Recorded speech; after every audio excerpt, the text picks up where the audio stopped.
Shalom, kembali lagi dalam renungan bertumbuh setiap hari. Kiranya perlindungan kita menuntun kita untuk semakin serupa dengan Kristus setiap hari. Hari ini kita akan kembali merenungkan satu topik tentang bukan dilayani, melainkan melayani. Markus pasal 10 ayat 43-44 terjemahan baru kedua berbunyi demikian. Tidaklah demikian di antara kamu. Siapa saja yang ingin menjadi besar di antara kamu, hendaklah ia menjadi pelayanmu. Dan siapa saja yang ingin menjadi yang pertama di antara kamu, hendaklah ia menjadi hamba untuk semuanya. Jemaat yang terkasih di dalam Tuhan, di mata dunia, tolak ukur sebuah kesuksesan dan kebesaran sangatlah sederhana, yaitu seberapa banyak orang yang melayani kita. Jika kita seorang bos atau pejabat tinggi, kita memiliki asisten, bawahan, dan sopir yang siap menjalankan setiap perintah kita. Dunia mengajarkan bahwa semakin tinggi jabatan kita, semakin kita berhak untuk duduk manis dan dilayani. Namun, Tuhan Yesus membawa sebuah aturan yang benar-benar memutarbalikkan logika dunia. Di dalam kerajaan Allah, kebesaran tidak diukur dari seberapa banyak orang yang melayani kita, melainkan dari seberapa banyak orang yang kita layani. Ayat ini muncul dari sebuah perdebatan di antara para murid Yesus. Yakobus dan Yohanes, mereka baru saja meminta kedudukan paling terhormat, yaitu duduk di sebelah kanan dan kiri Yesus, jika Yesus kelak berkuasa. Mendengar hal itu, 10 murid lainnya menjadi marah, karena mereka pun diam-diam menginginkan posisi puncak tersebut.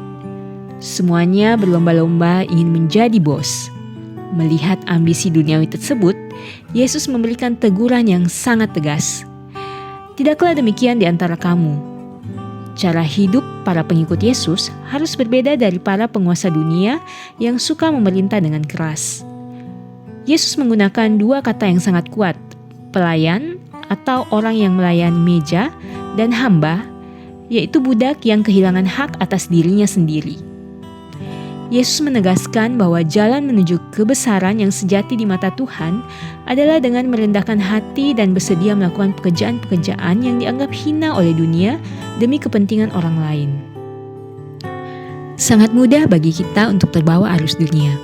Saat kita mendapat promosi di tempat kerja, saat kita menjadi kepala keluarga, atau bahkan saat kita menjadi pemimpin di gereja, kita seringkali tanpa sadar menuntut keistimewaan dan ingin dilayani. Kita mudah tersinggung jika pendapat kita tidak didengar atau jika orang tidak menghormati posisi kita. Menjadi pelayan bukan berarti kita membuang jabatan atau wibawa kita. Menjadi pelayan adalah soal sikap hati. Apakah kita menggunakan wewenang, uang, dan tenaga yang kita miliki untuk membangun kenyamanan diri sendiri atau untuk menolong dan mengangkat orang-orang di sekitar kita? Pemimpin yang melayani adalah pemimpin yang mau turun tangan membantu bawahannya yang kesulitan. Pasangan yang melayani adalah pasangan yang mau mengambil alih pekerjaan rumah tanpa disuruh. Mari kita lepaskan ego kita dan belajar melayani dengan tulus, karena itulah yang Yesus, Sang Raja Semesta Alam, lakukan ketika Ia turun ke dunia. Mari kita merenungkan sejenak. Dalam peran kita saat ini, baik sebagai atasan, rekan kerja, orang tua, atau pasangan, apakah kita lebih sering menuntut hak untuk dilayani atau mengambil inisiatif untuk melayani orang lain? Apa satu hal kecil yang bisa kita lakukan hari ini untuk melayani orang di sekitar kita?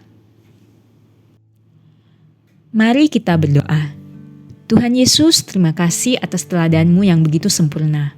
Engkau adalah Raja, namun Engkau rela turun dan membasuh kaki para murid-Mu.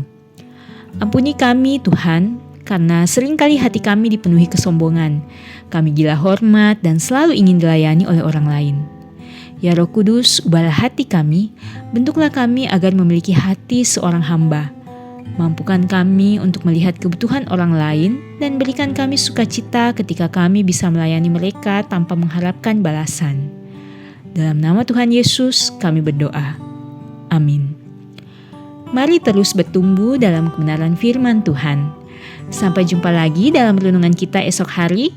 Tuhan Yesus memberkati kita semua.